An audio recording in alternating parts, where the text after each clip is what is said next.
श्री गजानन विजय ग्रंथ अध्याय 10वा। श्री गणेशाय नमा। हे अरूपा अव्यया पूर्णब्रह्मा पंढरीराया, सज्जनांच्या विसाविया मजला परते लोटू नको।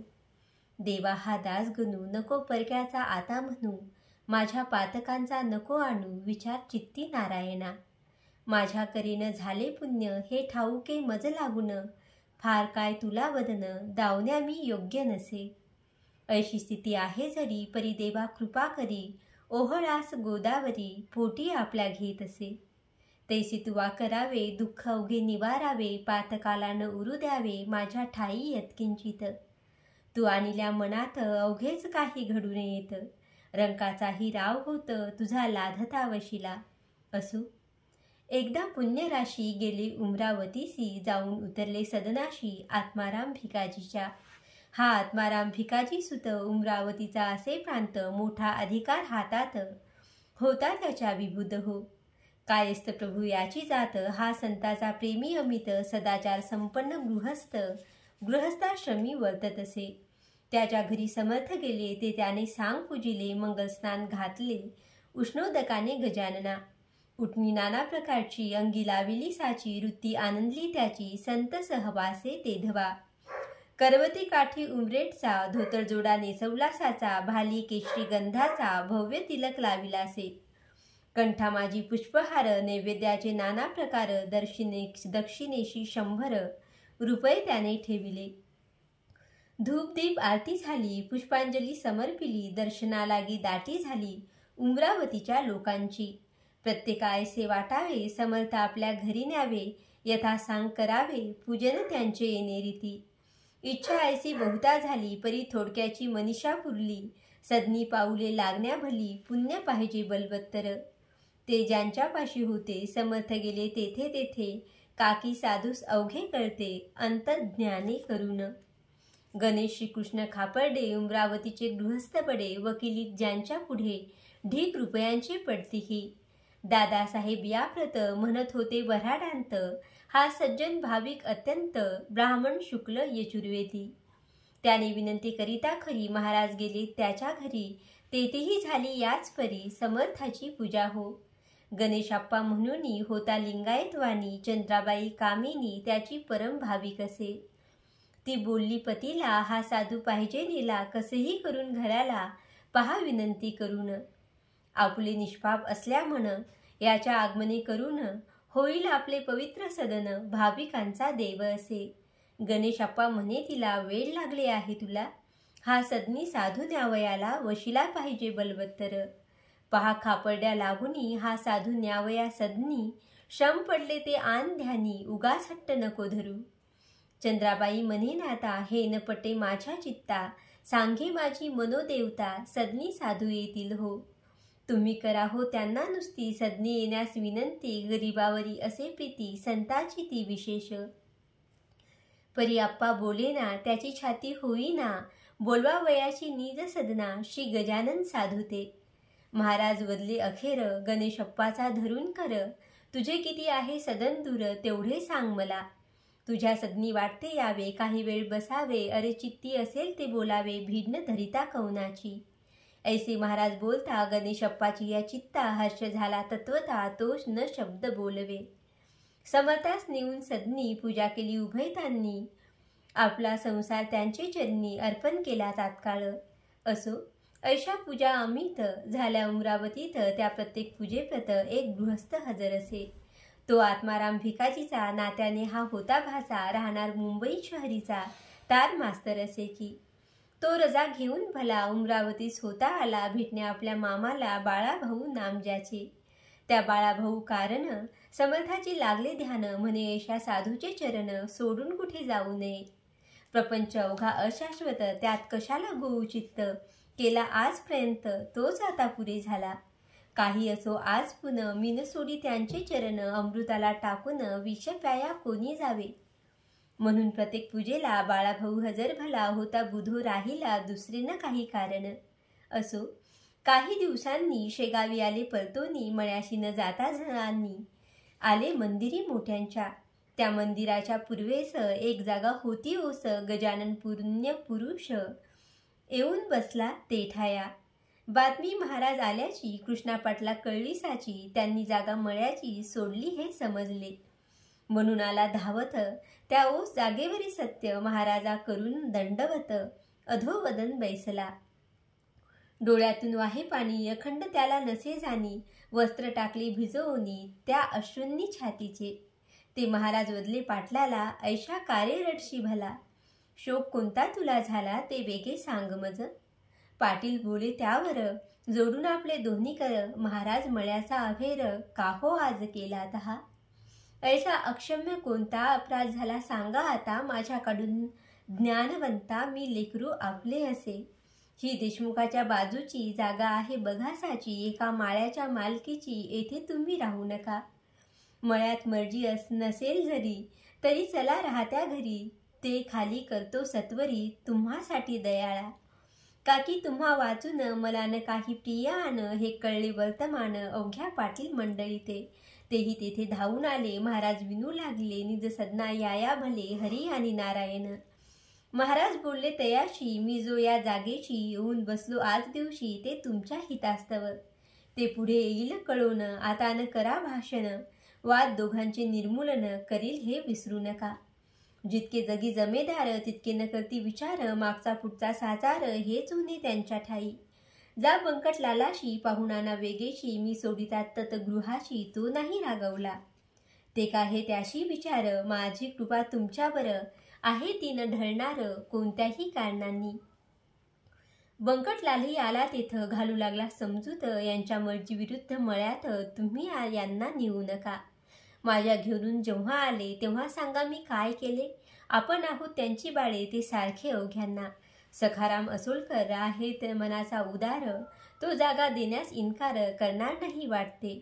सखाराम देईल जागा पुढचे करू आपण बघा. म्हणजे अवघ्यास यात भागा घेता येईल सहजची. समेट अवघ्यांचा होऊनी मठ बांधिला त्या ठिकाणी. परशुराम सावजींनी मेहनत घेतली विशेष. समर्थाच्या बरोबर निस्सिम भक्त होते चार. भास्कर बाळाभाऊ पितांबर उमरावतीचा गणेशाप्पा. रामचंद्र गुरव त्याच परी राहत होता बरोबरी. हे 5 पांडव श्रीहरी गजानना शोभू लागले. वृत्ती बाळाभाऊची अतिविरक्त झाली साची. परवान त्याने नोकरीची केली यत्किंचिता आपुल्या. पत्रे येती वरच्यावरी बाळाभाऊ सेन्या घरी. परिणामांतरी काहीच त्याच्या होईना. भास्कर म्हणे गुरुराया हा सोकला पेढे खाया. म्हणून ना इच्छी जाया आपल्यापासून कोणीकडे. तुम्ही द्यावा याते मार म्हणजेच हा जवळ करील घर. रत्न 14वे पाहिल्या बिगर हा येथून हलले नसे. लकडी वाचून माकड हा न होई कधी धड. मोठमोठाले ते पहाड भिऊ लागती ब्रजाला. एकदा बळेच घालून दिले बाळाभाऊ कारण. परी तो आला परतून राजीनामा देऊन या. बाळाभाऊ शेगावासी येता भास्कर बोलला त्याची. कारे आम्हा त्रास देशी येथे येऊन वरच्यावर. ओढाळ बैल हिरव्यावर पाहे पडाया निरंतर. त्यास जरी दिला मार तरी तो येई तेथ पुन्हा. तैशी लोचटा तुझी कृती तंतोतंत निश्चिती. झाली जयाला विरक्ती त्यानेच येथे यावे रे. हे अहंकाराचे भाषण समर्थानं खपले जाण. त्यांनी भास्कराचे अज्ञान निवटाया कृत्य केले ऐसे. एका गृहस्थाच्या हाती भली थोरली छत्री होती. ती गजाननाने घेऊन हाती बाळात सोडू लागले. मारता मारता मोडली बुध होती छत्री भली. मग एक मोठी घेतली भरीव काठी वेळूची.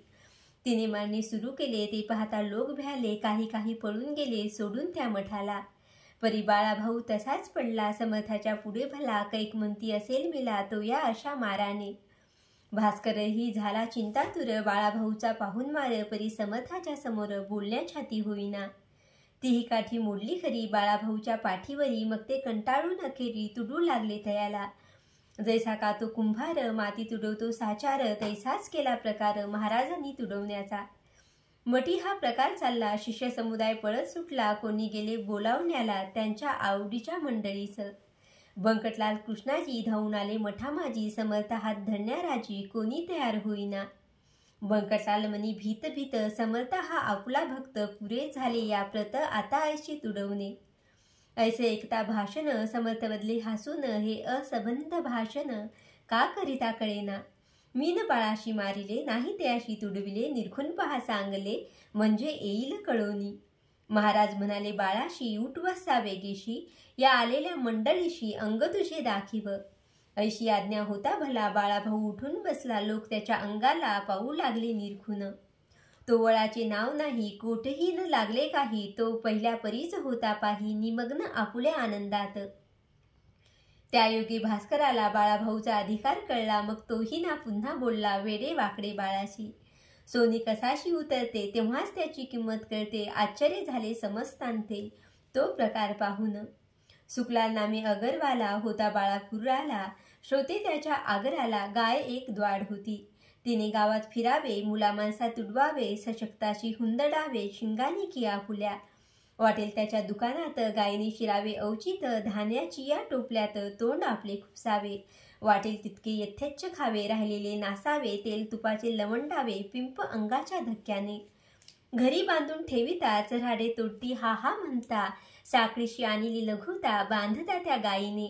ती गाय नोहे वाघीन, बाळापुरा कारण. लोक गेले कंटाळून, त्रास सोशिता तिथेचा.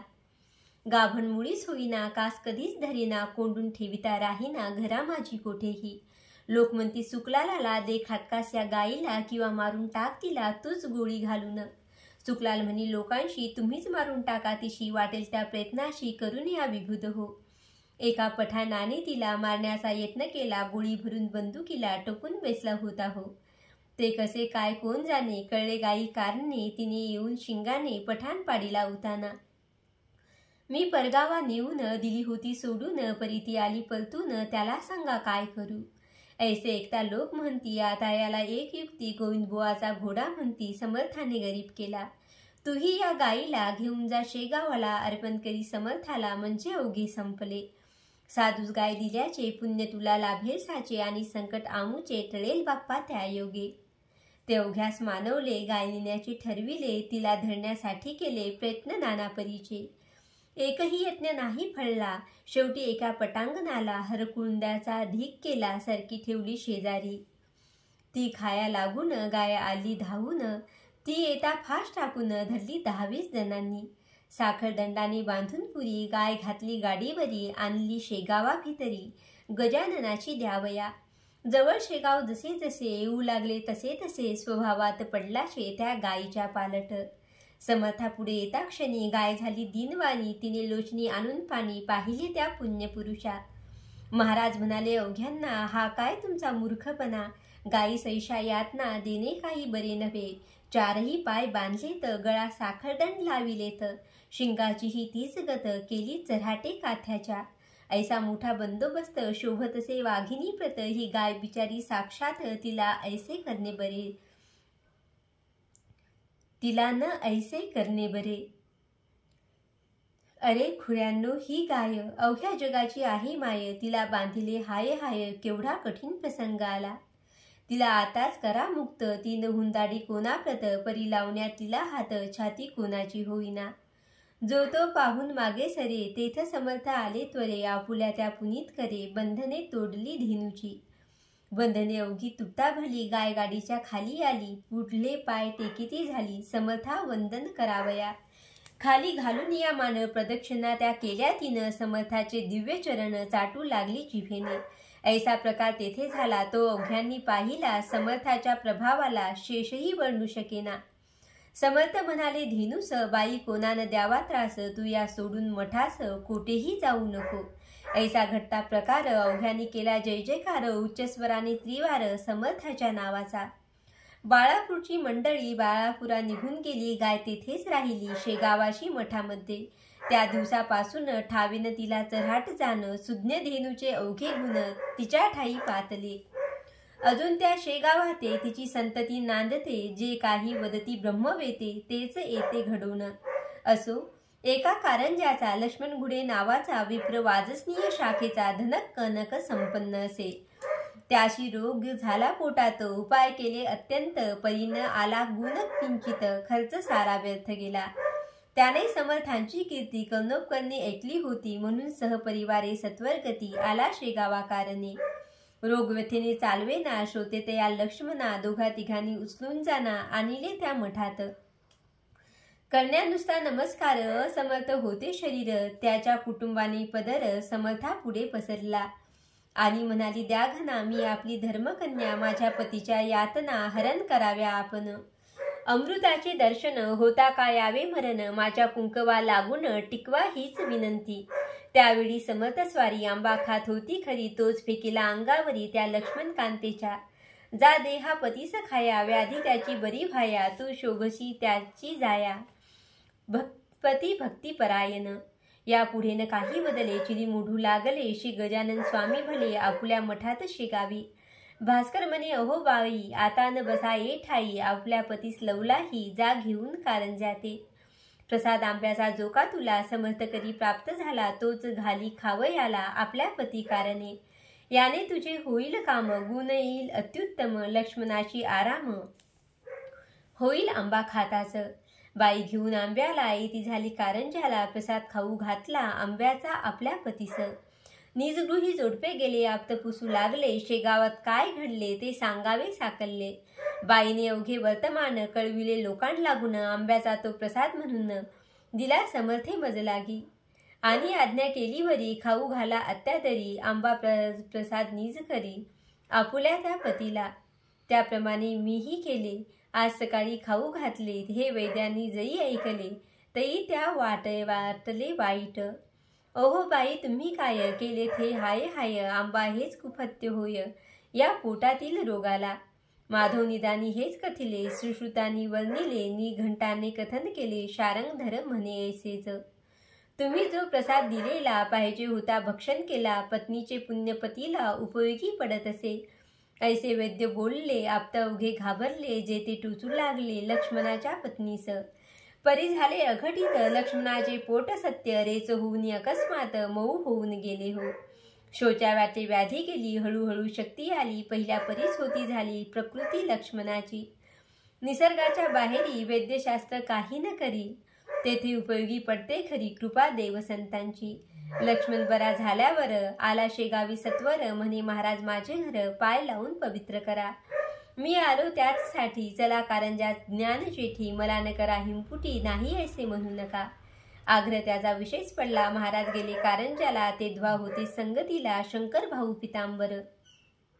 घरी नेऊन पूजा केली, दक्षिणा ती निवेदली, अवघी संपत्ती आपुली, आहे मी कोण देणार. परी एका ताटात काही रुपये ठेविले सत्य, महाराज बघून त्या प्रत ऐशा रीती बोलले. मनशी माझे काही न उरले, मग हे रुपये कोठून आणले, लक्ष्मणा ऐसे चाळे, दांभिकाचे करू नये. मला दिले तू आपले घर, आता उघडी अवघी दारे, फेकून देई रस्त्यावर अवघी कुलपे धवा. लक्ष्मण काही न बोलला, मौन धरून बसला, परी समर्थे आग्रह धरिला, खजिन्याचे दार उघडी. भीत भीत मोकळे द्वार केले त्याने अखेर, खजिन्याच्या उंबऱ्यावर स्वतः जाऊन बैसला. आणि म्हणाला महाराज यावे, वाटेल ते घेऊन जावे, ऐसे बोलिला जरी बरवे, परी अन्य भाव अंतरीचा. हे त्यांचे दांभिकपण समर्थ आले कळून, बहुरुपयाचे राजेपण कोठून टिके बाजारी. जैसे कडू वृंदावन वरून पाहता दिसे छान, परी अंतरी कडवटपण पूर्ण त्यांच्या भरले असे. सोडून त्याच्या घराशी उपाशी निघाली पुण्यराशी, दांभिकाच्या सदनाशी संतन होती तृप्त कधा. तेथे त्याच्या घराची वा धन दौलतीची गरज समर्था नव्हती साची, ते वैराग्याचे सागर. परी तो जे काही बोलला त्याचा सत्यपणा पाहिला, खोटेपणाचा राग आला म्हणून गेले उठून. जाता जाता बोलले माझी माझी मनशी भले, भोग आता त्याची फळे, माझा उपाय त्यास नशे. मी कृपा करावया आलो होतो या ठाया, याहीपेक्षा दुप्पट द्याया परी तेन तुझ्या प्रारब्धी. तेच पुढे झाले सत्य, एका 6 महिन्यात अवघी लक्ष्मी झाली मस्त, त्या भिक्षेची वेळ आली.